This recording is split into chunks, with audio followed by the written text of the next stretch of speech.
पवनराजे निंबाळकर हत्याकांड प्रकरणी सर्व आरोपींची निर्दोष मुक्तता। पुराव्याअभावी पद्मसिंह पाटील यांच्यासह सर्व आरोपींची निर्दोष मुक्तता। परभणीत मानवतमध्ये हनुमान मंदिरासमोर सभा मंडप कोसळला। 5 जणांचा मृत्यू तर काही जण जखमी झाल्याची माहिती। पुढच्या 2 दिवसांमध्ये निर्णय जाहीर करणार। मतदारसंघामध्ये जाऊन लोकांशी चर्चा करणार। ओमराजे निंबाळकरांची राजकीय भूमिकेबद्दल माहिती।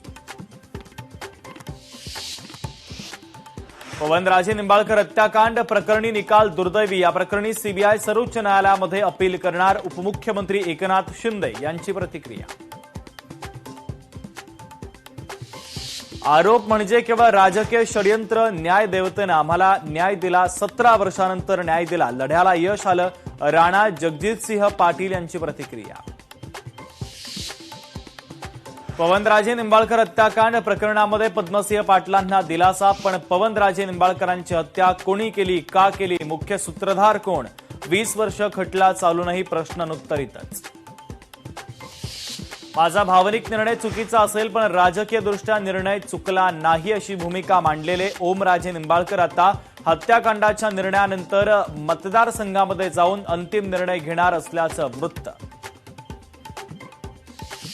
रंगशारदामध्ये राज ठाकरेंची तुफान फटकेबाजी। भविष्यातील पिढ्यांना काय सांगणार? विकलो गेलो म्हणून पक्षफुटीवरून राज ठाकरेंची टीका। 6 खासदार शिंदेंकडे गेले। यामागे अमित शहांची रणनीती। 2029 साठी अमित शहांची स्वतःसाठी तयारी सुरू। राज ठाकरेंचा सभेत अमित शहांवर हल्लाबोल।